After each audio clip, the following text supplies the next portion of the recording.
Important Q1 result வந்திருக்கு. அதுவும் different செக்டார்ஸ்ல இருந்து pharma, defence, hospital, fertiliser, EV, IT infrastructure and quick commerce.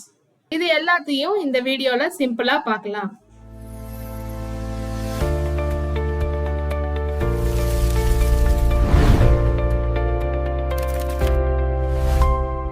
Tarrant pharma Q1 result கொடுத்திருக்காங்க. ஒரு ஸ்ட்ராங் குவார்டர் கொடுத்திருக்காங்க. 55% இயர் ஆன் இயர் பேசிஸ்ல ரெவென்யூ இன்க்ரீஸ் ஆயிருக்கு.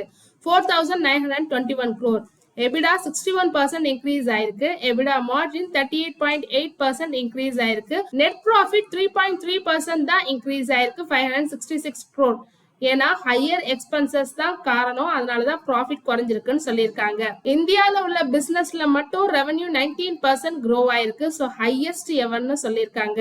ஸோ இப்போ டாரன்ட் ஃபார்மா இந்தியாவுடைய number 1 cardiac company. Another major positive news என்னன்னா generic semaglutide portfolio 36% market ஷேரை பிடிச்சிருக்காங்க. US business 36% grow ஆயிருக்கு. பிரேசில் பிசினஸும் 27% இன்க்ரீஸ் ஆயிருக்கு. ஸோ ஒரு வீக் பாயிண்ட் என்னன்னா ஜெர்மனில constant currency so revenue decline ஆயிருக்கு. ஏன்னா சப்ளை டிஸ்ட்ரப்ஷன்னாலன்னு சொல்லியிருக்காங்க. ஓவராலா ஸ்ட்ராங் ரிசல்ட் கொடுத்திருக்காங்க. Rainbow children's medicare Q1 result கொடுத்திருக்காங்க. ரெவென்யூ 33% இன்க்ரீஸ் ஆயிருக்கு. 470 crore. நெட் ப்ராஃபிட் 13% க்ரோ ஆயிருக்கு. 60.5 crore. EBITDA ஆல்மோஸ்ட் 30% இன்க்ரீஸ் ஆயிருக்கு. ஹாஸ்பிட்டல் ஆக்குபென்சி இம்ப்ரூவ் ஆயிருக்கு. பேஷன்ஸ் வால்யூமும் இன்க்ரீஸ் ஆயிருக்கு. ஹாஸ்பிட்டல் எக்ஸ்பான்ஷனும் growthக்கு சப்போர்ட் பண்ணிருக்கு. மார்ஜின் மட்டும் ஸ்லைட்டா ரெடியூஸ் ஆயிருக்கு. 29.4% இருந்து 28.7%. ஓவராலா பிசினஸ் மொமெண்டம் ஸ்ட்ராங்கா இருக்கு. சம்பல் ஃபெர்டிலைசர் Q1 ரிசல்ட் கொடுத்திருக்காங்க. ரெவென்யூ 12% கம்மியா இருக்கு. நெட் ப்ராஃபிட் 5% கம்மியா இருக்கு. பட் சர்ப்ரைசிங்கான விஷயம் என்னன்னா EBITDA 12% இன்க்ரீஸ் ஆயிருக்கு. while மார்ஜின் மட்டும் எக்ஸ்பேண்ட் ஆயிருக்கு. 13.3% இருந்து 16.9%. ஸோ இதுல இருந்து என்ன கிளியரா தெரியுதுன்னா எக்ஸலன்ட் காஸ்ட் கண்ட்ரோல் பண்ணியிருக்காங்க. Company 6 per share final dividend தரதாகவும் சொல்லியிருக்காங்க.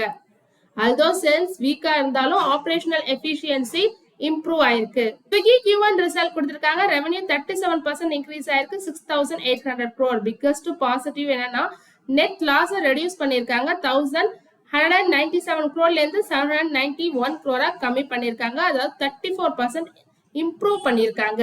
ஃபுட் டெலிவரி பிசினஸ் ரிமைன் ப்ராஃபிட்டபிளா தான் இருக்கு. ஆக்டிவ் யூசர்ஸ் இன்க்ரீஸ் ஆயிருக்காங்க. ஆல்மோஸ்ட் 18%. குயிக் காமர்ஸ் பிசினஸ் இன்னும் எக்ஸ்பேண்ட் ஆயிட்டு இருக்கு. இவங்களுக்கு கண்டினியூஸா 1171 டாக் ஸ்டோர் வச்சிருக்காங்க அக்ராஸ் 131 சிட்டிஸ்ல. ஒரே ஒரு கன்சர்ன் என்னன்னா ஃபுட் டெலிவரி growth இப்ப ஸ்லைட்டா கம்மியா இருக்கு. மார்க்கெட் எக்ஸ்பெக்டேஷனை பீட் பண்ணல. மேன்கைண்ட் ஃபார்மா Q1 ரிசல்ட் கொடுத்திருக்காங்க. நெட் ப்ராஃபிட் 30% இன்க்ரீஸ் ஆயிருக்கு. இயர் ஆன் இயர் பேசிஸ்ல ரெவென்யூ 13% இன்க்ரீஸ் ஆயிருக்கு.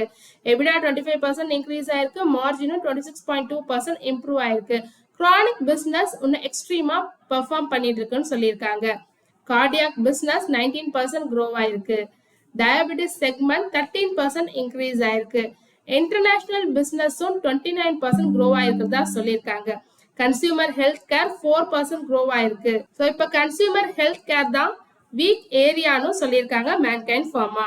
ரைல்டெல் Q1 ரிசல்ட் கொடுத்திருக்காங்க. ரெவென்யூ 20% இன்க்ரீஸ் ஆயிருக்கு. EBITDA 14% இன்க்ரீஸ் ஆயிருக்கு. மார்ஜின் ஆனா கம்மியா இருக்கு. 15.6% இருந்து 14.7%. நெட் ப்ராஃபிட் ரிமைன் பிளாட்டா தான் இருக்கு. 66 crore கொடுத்திருக்காங்க. இதுல இருந்து என்ன தெரியுதுன்னா ஆப்ரேட்டிங் காஸ்ட் ரைஸ் ஆயிருக்குதுன்னு தெரியுது. பிசினஸ் இன்னும் ஹெல்த்தியா தான் இருக்கு. பட் மார்ஜின் இம்ப்ரூவ்மெண்ட் இன்னும் தேவைப்படுது. ஓவராலா ரிசல்ட் நியூட்ரல்னு சொல்லலாம். JBM ஆட்டோ ரெவென்யூ 15% இன்க்ரீஸ் ஆயிருக்கு. நெட் ப்ராஃபிட் 15% இன்க்ரீஸ் ஆயிருக்கு. எபிடாவும் 17% இன்க்ரீஸ் ஆயிருக்கு. ஸோ இந்த பிக்கஸ்ட் growth எதனாலன்னு பாத்தீங்கன்னா EV பிசினஸ்னு சொல்லியிருக்காங்க. Company 750 crore strategic investment from Motilal Oswal கிட்ட இருந்து ரிசீவ் பண்ணிருக்காங்க. அனதர் பாசிட்டிவ்னா 500 எலக்ட்ரிக் லக்ஸரி பஸ்ஸஸ் ஆர்டர் இவங்களுக்கு கிடைச்சிருக்கு. ஸோ லாங் டேர்ம் டெட்டையும் ரெடியூஸ் பண்ணியிருக்காங்க அரௌண்ட் 500 crore. ஸோ இதனால பேலன்ஸ் ஷீட் ஸ்ட்ரென்தன் ஆயிருக்கு. ஓவராலா positive result with strong EV growthன்னு சொல்லலாம். மசகாண்டா Q1 ரிசல்ட் கொடுத்திருக்காங்க. ரெவென்யூ 12% இன்க்ரீஸ் ஆயிருக்கு. ப்ராஃபிட் 22%. EBITDA 48% இன்க்ரீஸ் ஆயிருக்கு.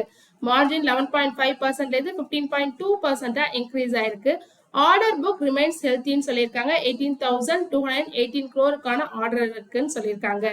ஸோ ஆர்டர் இருந்தாலும் டைம் எக்ஸிகியூஷன் தான் நம்ம ஒரு இன்வெஸ்டரா வாட்ச் பண்ணணும். ஓவராலா ஒரு ஸ்ட்ராங் Q1 ரிசல்ட் கொடுத்திருக்காங்க. ஸோ இந்த ரிசல்ட்ல டாப் பெர்ஃபார்மன்ஸ் யாருன்னா Torrent pharma, Mazagon dock, Mankind pharma and JBM auto. Positive ரிசல்ட்னா Swiggy, rainbow children's medical. Mixed ரிசல்ட்னா சம்பல் ஃபெர்டிலைசர் அண்ட் ரைட்டல். தொடர்ந்து இது மாதிரி யூஸ்ஃபுல்லான மார்க்கெட் அப்டேட்ஸ் வேணும்னா மறக்காம நம்ம சேனலை சப்ஸ்கிரைப் பண்ணுங்க, உங்க ஃப்ரெண்ட்ஸ்க்கு ஷேர் பண்ணுங்க. தேங்க்யூ.